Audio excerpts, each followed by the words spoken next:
Okay so स्वागत है आपका इस चैनल पर। और इस चैनल पर मैं आपके लिए करने वाला हूं धमाका, यानी कि 12th क्लास में जिसका भी मन नहीं लगता है क्लास में पढ़ने का, या फिर टीचर काफ़ी कम या फिर गलत सलत पढ़ा रहे हैं या फिर समझ में नहीं आ रहा है, कोई प्रॉब्लम नहीं है, सही जगह पर आए हुए। पाइथन को विथ प्रैक्टिकल विथ थ्योरेटिकल मैं आपको पढ़ाऊंगा।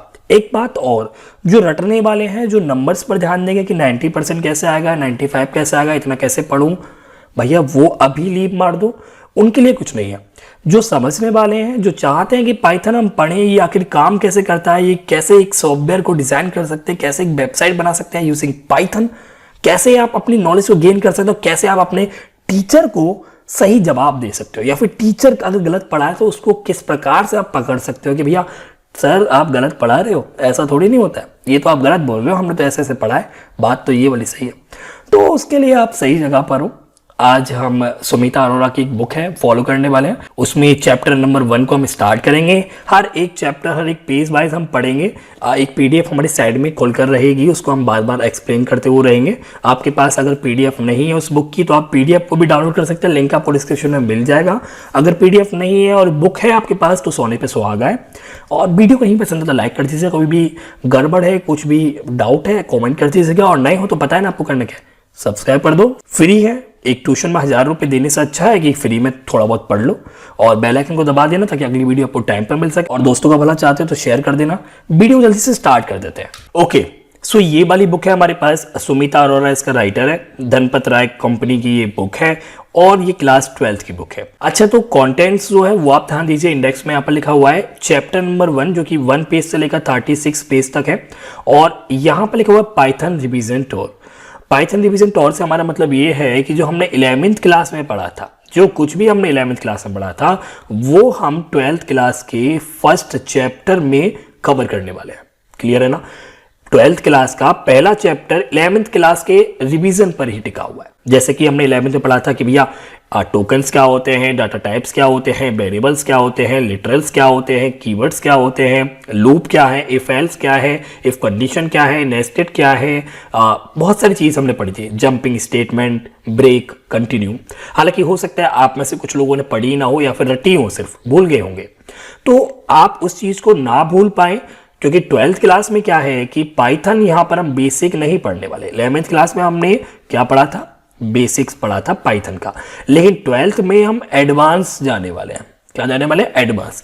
लेकिन एडवांस जाने से पहले हमें बेसिक भी तो पता होना चाहिए, तो इसलिए 12th क्लास में फर्स्ट चैप्टर आपका 11th क्लास का ही होगा, यानी कि उसको ही रिवीजन करना होगा। इसमें हम इंट्रोडक्शन पढ़ेंगे कि पाइथन क्या होता है, और पाइथन क्या है, किस प्रकार से इसका इस्तेमाल करते हैं, कहाँ इस्तेमाल करते हैं, टोकन्स क्या है, टोकन्स में कीवर्ड्स, आइडेंटिफायर, लिटरल्स, ऑपरेटर, पंक्चुएटर, ये क्या होते हैं। इसी प्रकार से लूप वगैरह जितना भी है आपका चैप्टर नंबर 1 पे है।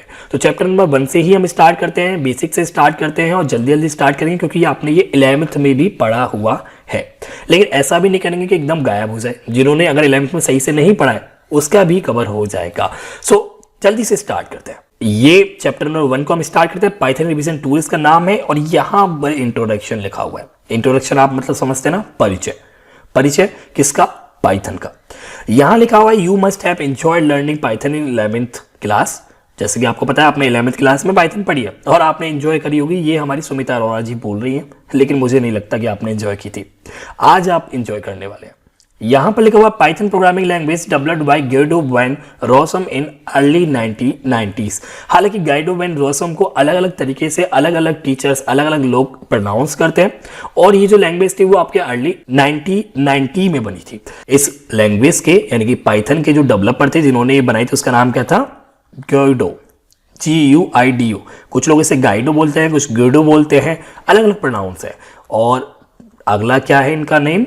Van Rossum. हालांकि एक ही नेम है, लेकिन 3 नाम जैसा लग रहा है, और कोई बात नहीं, अगर इससे आप गलत तरीके से प्रोनाउंस करते हैं, आप इसकी स्पेलिंग को समझ लीजिएगा, क्योंकि अंग्रेजों ने इतने सालों तक हमारी हिंदी को खराब किया है, हम थोड़ा बहुत इंग्लिश खराब कर सकते हैं। सो गाइडो वैन रोसम इनका नाम था, और 1990 यानी कि 1990 में इसको डेवलप किया गया था। डेवलप यानी कि बनाया गया था। तो पाइथन लैंग्वेज का नाम है, जिसकी मदद से क्या करते हैं हम? एक सॉफ्टवेयर को बनाते हैं, कंप्यूटर प्रोग्राम को बनाते हैं, एक वेबसाइट को बनाते हैं। ठीक है, वो एक लैंग्वेज है पाइथन, और उसको बनाया किसने था? गाइडो बेंड्रोसन ने बनाया था 1990 में। बस ज्यादा कुछ पढ़ने लायक है ही नहीं इंट्रोडक्शन में, बस यही है। ओके, सो अगला टॉपिक है टोकन्स इन पाइथन। यहां पर लिखा हुआ है the smallest individual unit in a program is known as a token और ए लेक्सिकल यूनिट। देखिए, आप चाहें तो उसे लेक्सिकल यूनिट भी बोल सकते हैं। हालांकि लेक्सिकल यूनिट आपको याद रखना ज़्यादा जरूरी नहीं है, याद रख ले तो अच्छी बात है, लेकिन अगर याद नहीं रह पाता है तो कोई प्रॉब्लम वाली बात नहीं है। आपको याद जो रखना है वो है टोकन। टोकन क्या होता है वो आपको समझना होगा। यहां पर इंग्लिश में लिखा हुआ है भैया, अंग्रेजी में लिखा हुआ है the smallest individual unit in a program. एक प्रोग्राम में छोटी से छोटी यूनिट, एक छोटे से छोटा टुकड़ा, एक इंडिविजुअल यूनिट क्या कहलाता है? टोकन कहलाता है। जैसे कि यहां पर प्रोग्राम में लिखा भी हुआ है, यहां पर एक छोटा सा प्रोग्राम लिखा हुआ है, एक सैंपल पाइथन प्रोग्राम लिखा हुआ है। अगर आपके पास ये वाली बुक है तो, अगर आपके पास ये वाली बुक नहीं है और आपको पीडीएफ चाहिए तो लिंक आपको डिस्क्रिप्शन में मिल जाएगा, या फिर कहीं ना कहीं मिल ही जाएगा, मैंने आपको बताया हुआ होगा, तो वहां से आप इसे डाउनलोड कर लीजिएगा। तो अगर आपके पास ये वाली बुक है तो आपको दिख रहा होगा ए सैंपल पाइथन प्रोग्राम, आपका टोकन के नीचे एग्जाम्पल में लिखा हुआ है।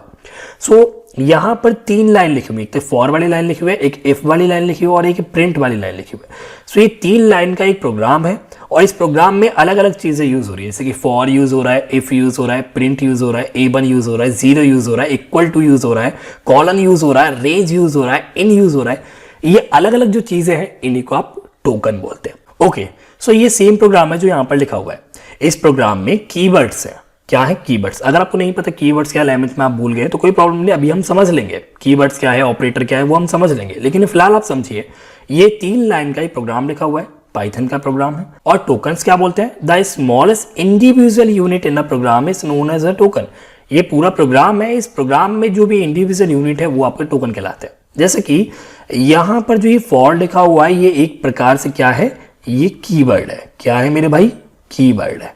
फॉर क्या है? कीवर्ड है। इसी प्रकार से इफ क्या है? इफ भी आपका पाइथन में कीवर्ड कहलाते हैं। इसी प्रकार से जो इन है मेरे भाई, वो भी आपका एक कीवर्ड होता है पाइथन के अंदर। इसी प्रकार से यहां पर आपको A1 देखने को मिलेगा, यहां पर भी आपको A1 देखने को मिलेगा, यहां पर भी आपको A1 देखने को मिलेगा। ये क्या है मेरे भाई? ये पाइथन में आइडेंटिफायर्स हैं। आइडेंटिफायर्स क्या होते हैं वो हम अभी समझ लेंगे, लेकिन ये आइडेंटिफायर कहलाते हैं। इसी प्रकार से यहां पर जो आपको ये परसेंटेज का सिंबल दिख रहा है मेरे भाई, ये आपका ऑपरेटर्स है। क्या है? ऑपरेटर्स। ऑपरेटर्स क्या होते हैं वो भी हम समझ लेंगे। इसी प्रकार से यहां पर जो ये 1 लिखा हुआ है, 10 लिखा हुआ है, 2 लिखा हुआ है और आपके ये 0 लिखा हुआ है, ये क्या है मेरे भाई? ये आपके लिटरल्स है। इसी प्रकार से ये डबल इक्वल लिखा हुआ है, ये क्या है? ये भी ऑपरेटर्स है।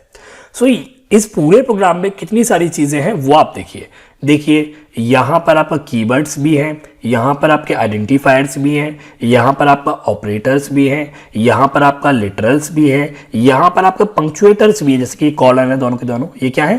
पंक्चुएटर्स है। सो कहने का मतलब ये है कि इन सभी चीजों को मिलाकर क्या बन रहा है? एक पाइथन का प्रोग्राम बन रहा है। तो टोकन्स क्या होता है? हर एक इंडिविजुअल यूनिट, जैसे कि कीवर्ड्स क्या है? टोकन है। ऑपरेटर क्या है? टोकन है। पंक्चुएटर क्या है? टोकन है। लिटरल्स क्या है? टोकन्स है। आइडेंटिफायर्स क्या है? टोकन्स है। और इन सभी टोकन्स को मिलाकर क्या बनता है? ये पूरा का पूरा प्रोग्राम बनता है। क्लियर है ना? सो टोकन्स क्या होते हैं वो आपको समझ में आ चुके होंगे। टोकन्स एक स्मॉलेस्ट यूनिट, एक individual smallest unit of a program is known as token. और अगर कोई पूछ ले टोकन कितने प्रकार के होते हैं, तो ये रहे मेरे भाई, कीवर्ड्स ये आपके टोकन्स होते हैं, ऑपरेटर्स टोकन कहलाते हैं, आइडेंटिफायर्स टोकन कहलाते हैं, लिटरल्स टोकन कहलाते हैं, पंक्चुएटर्स टोकन कहलाते हैं। तो इतने प्रकार के आपके टोकन्स होते हैं। अब एक एक करके हमको इन टोकन्स को समझना होगा। जैसे कि पहला जो आपका टोकन है वो मेरे भाई क्या है? कीवर्ड्स का। हालांकि अभी हम कीवर्ड्स पढ़ने से पहले मैं आपको ये बता दूं, ये प्रोग्राम अगर आप लिख देते, अगर इस प्रोग्राम को आप रन करते, जैसे कि आपने 11th क्लास में रन किया हुआ था, तो मुझे कमेंट करके बताओ कि ये प्रोग्राम जो है वो किस चीज का प्रोग्राम है, ये क्या परफॉर्म कर रहा है, ये वाला जो प्रोग्राम यहां पर लिखा हुआ है ये क्या परफॉर्म कर रहा है, बता देंगे। ये इवन नंबर का प्रोग्राम है। इवन नंबर का प्रोग्राम यानी कि 1 से लेकर 10 के बीच में, 1 से 10 के बीच में, 1 और 10 नहीं, 1 से 10 के बीच में जितने भी नंबर्स होंगे, जितने भी इवन नंबर होंगे, उनको ये प्रिंट कर देगा। ओके, सो जल्दी से मैं आपको इसको रन करके दिखाता हूं। यहां पर आपका फॉर लूप लिखा हुआ है और आइडेंटिफायर आपका A1 नाम उसको दिया गया है। इन रेंज में आपका 1 to 10 है। ओके, देन आपको यहाँ पर इंडेंट करने के लिए कॉलन लगाना होगा, एंटर हिट करते हैं। इसके बाद यहाँ पर आपको इफ लिखना है, ब्रैकेट चाहे तो आप ऑन कीजिए या मत कीजिए, स्पेस दे सकते हैं आप। देन यहाँ पर आपको यहाँ पर बुक में आपका ए लिखा हुआ है लेकिन यहाँ पर ए बन आएगा, याद रखिएगा। ए बन लिखने के बाद आपको यहाँ पर मॉडुलस ऑपरेटर आप इसे बोलते हैं, परसेंटेज का सिंबल जिसे आप बोलते हैं। सो मॉडुलस ऑपरेटर लगाने के बाद आपको यहाँ पर 2 लगाना है, उसके बाद डबल एक को लगाकर आपको 0 लिख देना है।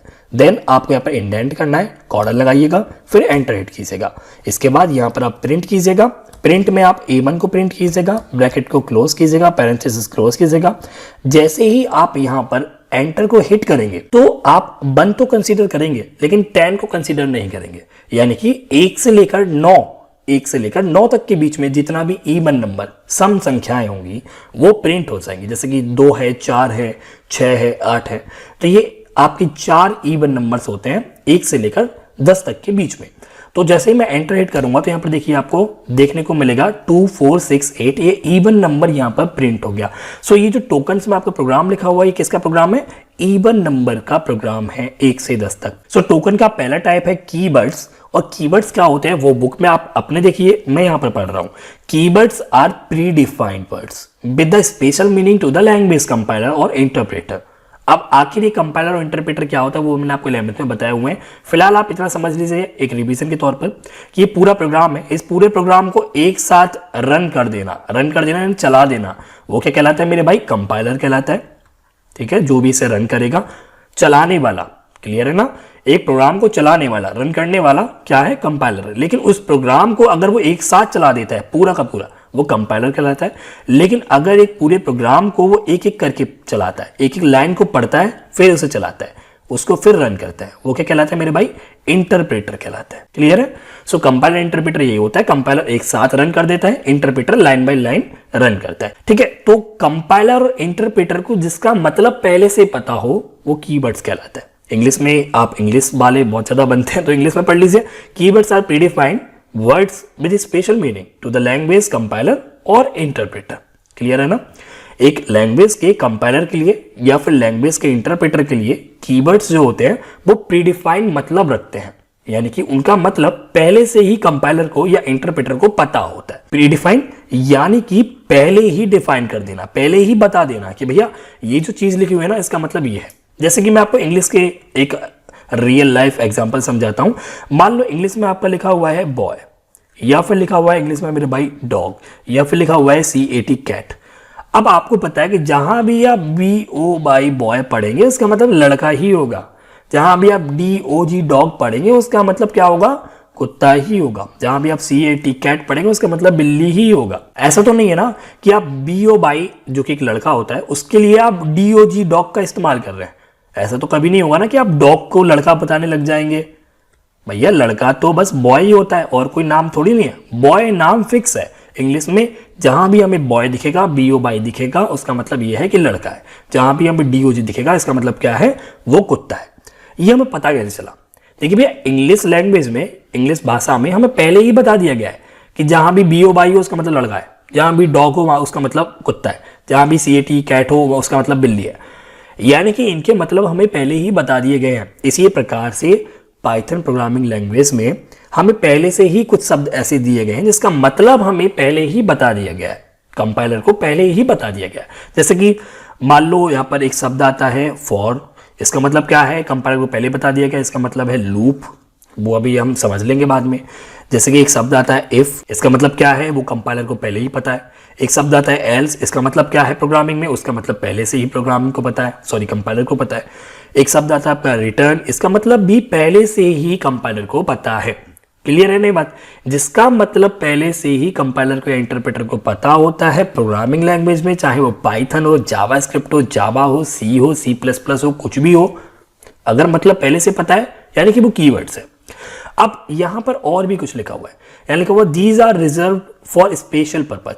मैंने बोला ना कि मतलब इनका काम भी है, मतलब तो पता है लेकिन इनका कुछ स्पेशल काम भी होता है, स्पेशल पर्पस के लिए बने होते हैं। तो these are reserve for special purpose and must not be use as a normal identifiers name. इसका मतलब यह है कि जैसे कि फॉर है, फॉर का एक अलग काम है, एक स्पेशल काम है।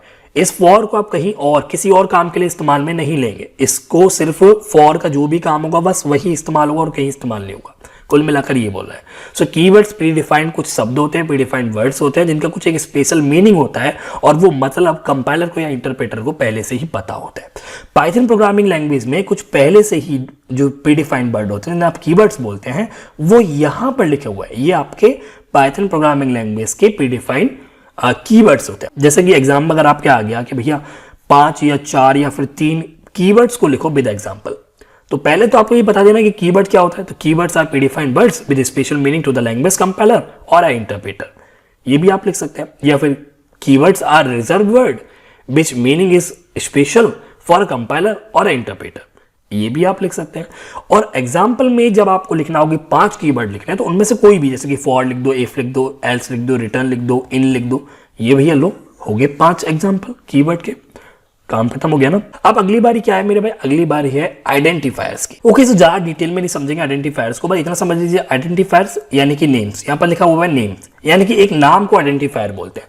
जैसे कि ये वाला प्रोग्राम था जो टोकन में लिखा हुआ था, आपने लिखा हुआ था ना फॉर, मैं इसको यहाँ पर मैंने पेस्ट किया, कॉपी किया हुआ पेस्ट कर देता हूँ।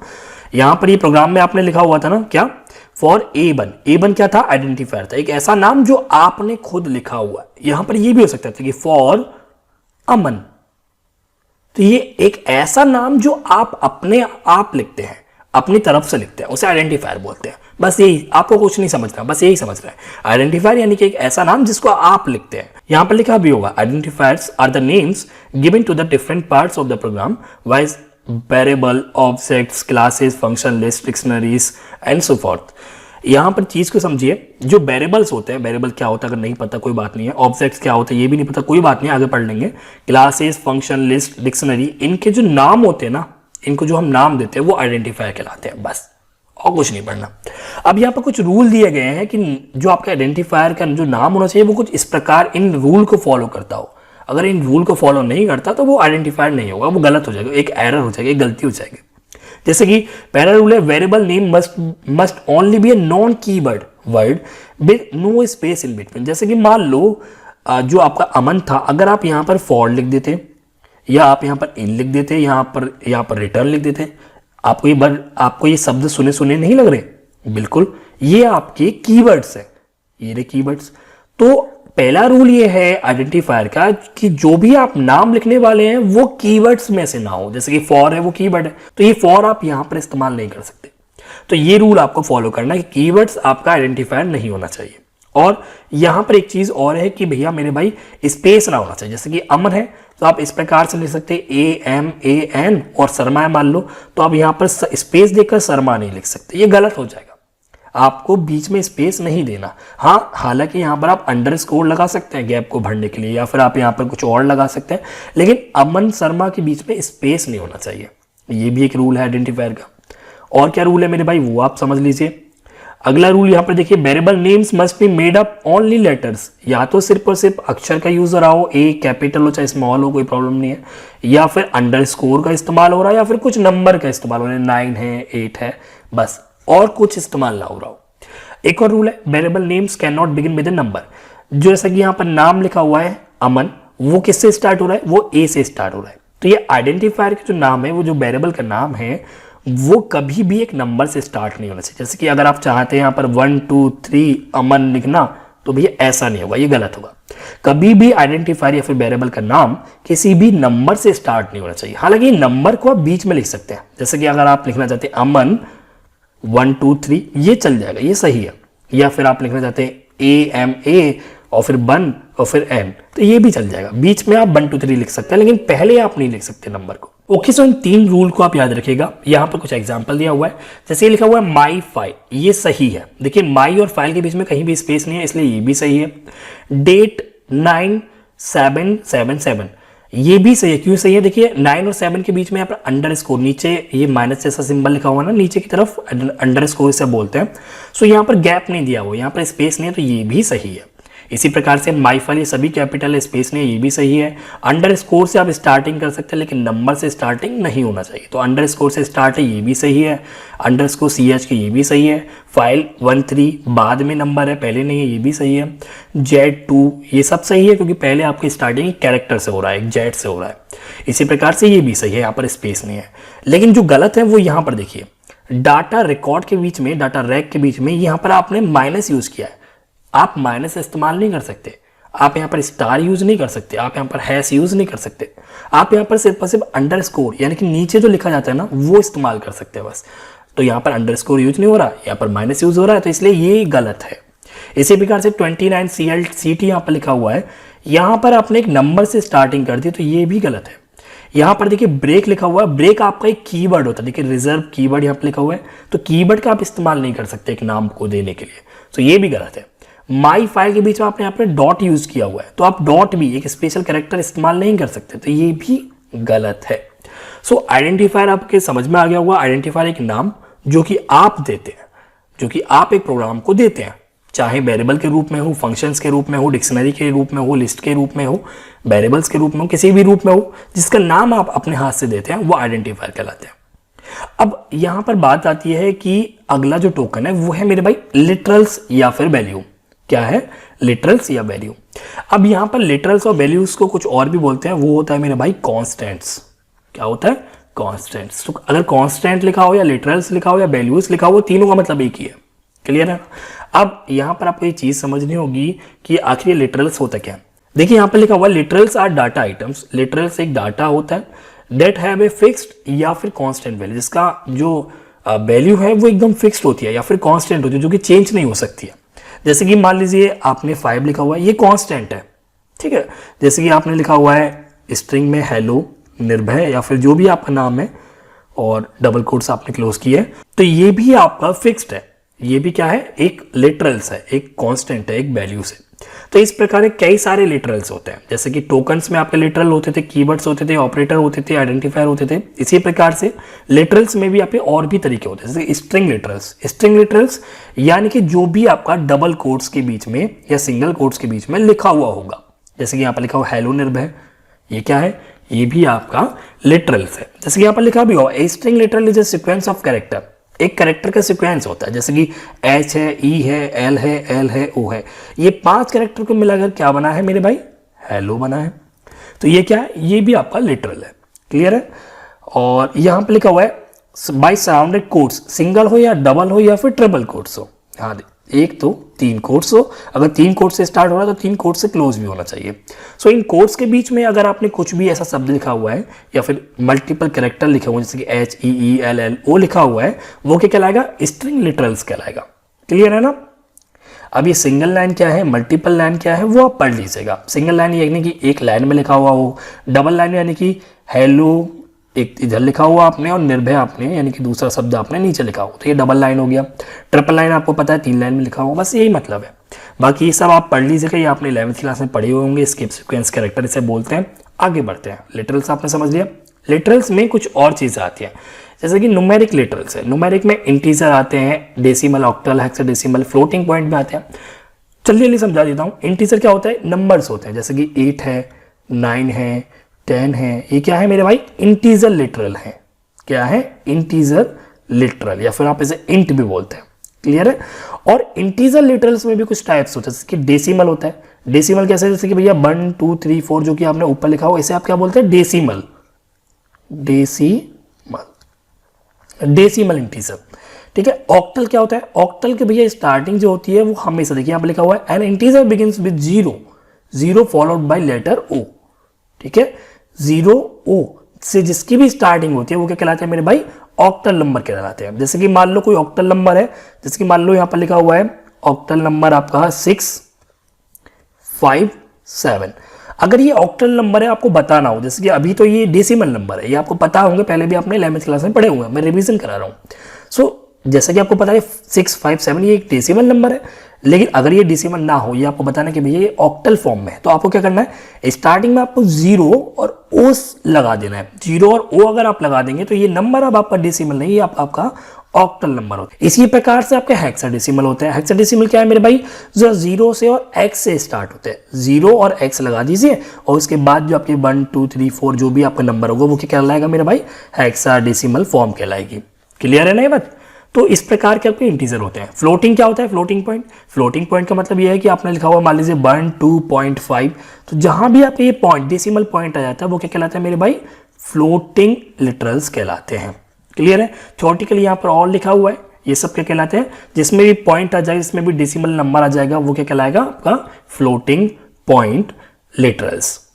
इसी प्रकार से कॉम्प्लेक्स नंबर के लिटरल्स होते हैं, जैसे कि मान लीजिए आपके पास है i प्लस बी जे, तो जहां पे आपको ये जे आ रहा होगा उसका मतलब क्या है मेरे भाई, वो लिटरल से यूज हो रहा है, वो एक कॉम्प्लेक्स नंबर लिटरल है। क्लियर है। तो इस प्रकार के और भी लिटरल्स होते हैं। बूलियन लिटरल होता है, बूलियन लिटरल यानी कि ट्रू और या फिर फॉल्स, सो ये भी आपके लिटरल्स होते हैं। इसी प्रकार स्पेशल लिटरल्स होते हैं, जैसे कि नन होता है, ये भी आपका एक लिटरल है। तो लिटरल्स आपको समझ में आ गया, इसका मतलब फिक्स्ड हो, एक कांस्टेंट हो। ओके, सो ये ऑपरेटर्स क्या होते हैं वो आप जल्दी से समझ लीजिए। ऑपरेटर भी एक टोकन होते हैं, लेकिन ऑपरेटर काम क्या होता है वो आप समझिए। Operators are token that trigger some computation और एक्शन या फिर calculation when applied to variable and other object in a expression. Operators क्या होते हैं, ऑपरेटर आपके कुछ सिंबल्स होते हैं। मैं आपको एक आम भाषा में समझाता हूं। Operators are symbols, operators are symbols, clear है, which used to calculate या फिर कैलकुलेशन आप लिख सकते हैं। ये सिंपल चीज आप समझ लीजिए, ऑपरेटर को सिंबल्स होते हैं, इसका काम होता है कुछ कैलकुलेट करना। ठीक है। अब यहां पर आप समझेंगे कि जो सिंबल्स होते हैं वो कौन कौन से होते हैं भैया। प्लस हो सकता है, एस्ट्रिक हो सकता है यानी कि स्टार हो सकता है, या माइनस हो सकता है, या फिर स्लैश हो सकता है, या फिर परसेंटेज भी हो सकता है, जैसे कि अभी हमने जो आपका टोकन वाला एग्जांपल दिखा था वहां पर भी था। या फिर ये कॉलन हो सकता है, या फिर ये सेमी कॉलन हो सकता है, या फिर ये आपका डबल इक्वल हो सकता है, सिंगल इक्वल हो सकता है, ग्रेटर देन हो सकता है, लेस देन हो सकता है, लेस देन आपका इक्वल टू हो सकता है, या फिर आप कर्ली ब्रैकेट हो सकता है। तो ये जो सिंबल है ना, इनके कोई ना कोई एक काम होता है। जैसे कि प्लस का काम क्या होता है मेरे भाई, एडिशन करना। माइनस का काम क्या होता है मेरे भाई, सब्ट्रैक्ट करना। स्टार का काम क्या होता है मेरे भाई, मल्टीप्लाई करना। स्लैश का काम क्या होता है मेरे भाई, डिवाइड करना। मॉडुलस का क्या काम होता है मेरे भाई, रिमाइंडर फाइंड आउट करना। डबल इक्वल का क्या काम होता है मेरे भाई, इक्वल टू चेक करना कि क्या वैल्यू इक्वल तो नहीं है। ग्रेटर देन का काम क्या होता है कि कहीं कोई वैल्यू बड़ी तो नहीं है। लेस देन कहीं कोई वैल्यू छोटी तो नहीं है। सो ये ऑपरेटर्स होते हैं जो कि कुछ सिंबल्स होते हैं जिनका कुछ ना कुछ यूज होता है, वो कैलकुलेट करने के लिए यूज होता है। क्लियर है ना। सो ये सब ऑपरेटर है। यहां पर और भी लिखा हुआ है, the operators can be arithmetic operator. Arithmetic यानी कि प्लस है, माइनस है, मल्टीप्लाई है, स्लैश है, रिमाइंडर है, पावर है, आपका ये डबल स्लैश भी है। तो ये आपके क्या कहलाते हैं, अर्थमेटिक ऑपरेटर। बिटवाइज ऑपरेटर क्या है, बिटवाइज ऑपरेटर क्या होते हैं, ये सब आपने 11th क्लास में पढ़े हुए होंगे। काफी बड़ी वीडियो हो जाएगी अगर मैं इतना बड़ा बताऊंगा। अगर आपको नहीं समझ में आता है या फिर और पढ़ना चाहते हैं तो आप कमेंट कर सकते हैं, उसमें बता दूंगा। लेकिन बिटवाइज ऑपरेटर या लॉजिकल ऑपरेटर में आपको बताने लगा तो काफी बड़ी वीडियो हो जाएगी। हालांकि समझ लीजिए बिटवाइज ऑपरेटर होते क्या है। देखिए बिटवाइज ऑपरेटर आपका ये एंड सिंबल होता है, ये कैरेट वाला सिंबल होता है, और ये पाइप सिंबल होता है। ये आपके बिटवाइज ऑपरेटर होते हैं जो कि बिट पर काम करते हैं। शिफ्ट ऑपरेटर होते हैं जैसे कि ये डबल आपका लेस देन या डबल ग्रेटर देन होता है। इसी प्रकार असाइनमेंट ऑपरेटर यानी कि सिंगल इक्वल टू होता है। इसी प्रकार से मेंबरशिप ऑपरेटर होते हैं आपके, जैसे कि इन था, फॉर, इन, रेंज, अभी हमने पढ़ा था ना टोकन वाले एग्जाम्पल में। तो इस प्रकार से भी ऑपरेटर होते हैं। सो अलग अलग तरीके के आपके ऑपरेटर होते हैं। अगर आपको और डेप्थ में पढ़ना है तो आप 11th क्लास में पढ़ सकते हैं, लेकिन 12th में आपका इतना डेप्थ में है नहीं। ये सिर्फ एक रिवीजन के तौर पर मैंने आपको बताया, जहां जहां यूज होते रहेंगे वहां मैं आपको बताता रहूंगा। सो ऑपरेटर भी आपका एक लिटरल्स होता है। इसी प्रकार से पंक्चुएटर्स क्या होता है, देखिए पंक्चुएटर्स आर सिंबल, जैसे कि ऑपरेटर आर सिंबल थे, इसी प्रकार से पंक्चुएटर भी कुछ सिंबल्स होता है। Punctuators are symbol that are used in programming language to organise sentence structure and indicates the rhythm and emphasis of expression, statements and program structure. Most common punctuation जो है Python programming language के वो क्या है मेरे भाई, single quotes, double quotes, colon, semi colon. कहने का मतलब ये पंक्चुएटर भी आपके कुछ सिंबल होते हैं जो कि प्रोग्रामिंग लैंग्वेज को ऑर्गेनाइज करने के काम आते हैं। क्या करने के काम आते हैं, ऑर्गेनाइज। जैसे कि कहीं हमने लिखा हुआ है डॉट, तो इसका मतलब कुछ और है। कहीं हमने लिखा हुआ है सिंगल कोट्स और सिंगल कोट्स, तो इसका मतलब ये है कि हम इसके बीच में कुछ स्ट्रिंग पास करने वाले, स्ट्रिंग लिखने वाले हैं। क्लियर है। कहीं हमने लिखा हुआ है डबल कॉलन, तो इसका मतलब ये है कि भी हम इंडेंट के लिए बात कर रहे हैं, स्पेस के लिए बात कर रहे हैं, जगह छोड़ने के लिए बात कर रहे हैं। कहीं हमने लिखा हुआ भी है सेमी कॉलन, तो इसका मतलब ये है कि हम सेपरेट करना चाहते हैं। तो ये बहुत सारे मतलब होते हैं जिन्हें आप पंक्चुएटर्स बोलते हैं। सो आज की इस वीडियो में इतना ही। मैंने काफ़ी बिल्कुल डेप्थ में आपको पढ़ा दिया कि टोकन्स क्या होते हैं। हालांकि ऑपरेटर्स के ऊपर पूरा का पूरा एक लेक्चर बन जाएगा मेरे भाई, बहुत बड़ी वीडियो बनेगी, और आपके और भी चीज़ों पर बहुत बड़ी वीडियो बन सकती है। लेकिन आपका 12th में सिर्फ रिवीजन है, तो रिवीजन के तरीके से मैंने आपको समझाया। अगर आपको और समझना है तो आप 11th क्लास वाली देख सकते हैं वीडियोस को, लेकिन अगर आपने 11th में थोड़ा बहुत पढ़ा होगा तो आपको क्लियर हो चुका होगा। सो टोकन्स क्या होते हैं वो आपने समझ लिए। सो चैप्टर नंबर 1 में टोकन्स होते हैं। टोकन्स क्या होते हैं वो आपको बता दिए, टोकन के टाइप क्या होते हैं वो भी मैंने आपको बता दिए। अगली वीडियो में हम क्या पढ़ने वाले हैं वो आप यहीं पर देख जाइए। टोकन से हमने क्लियर कर लिया। अगली वीडियो में हम bare bones of Python program ये समझने वाले हैं, यानी कि स्ट्रक्चर समझने वाले पाइथन प्रोग्राम का। सो मिलते हैं अगली वीडियो में। आज की वीडियो में सिर्फ इतना ही। पसंद है तो बस लाइक कर दीजिए, कोई भी प्रॉब्लम है कुछ भी डाउट है कमेंट कर दीजिएगा, पॉसिबल होगा तो मैं आपको रिप्लाई दे दूंगा। अगर मैं रिप्लाई नहीं देता हूं तो और भी लोग हैं जो कि आपकी परेशानी का जवाब दे सकते हैं, तो प्लीज कमेंट कर दीजिएगा। और नए हो तो प्लीज सब्सक्राइब, फ्री है एकदम फ्री है, कर दो क्लिक, अभी सब्सक्राइब कर दो, बेल आइकन दबा दो, ऐसी वीडियोस आती रहेंगी। मार्क्स पर ध्यान मत दो, पढ़ते रहो, नॉलेज को गेन करते रहो। मिलते हैं अगली वीडियो में। वीडियो के लिए शुक्रिया, धन्यवाद, जय हिंद।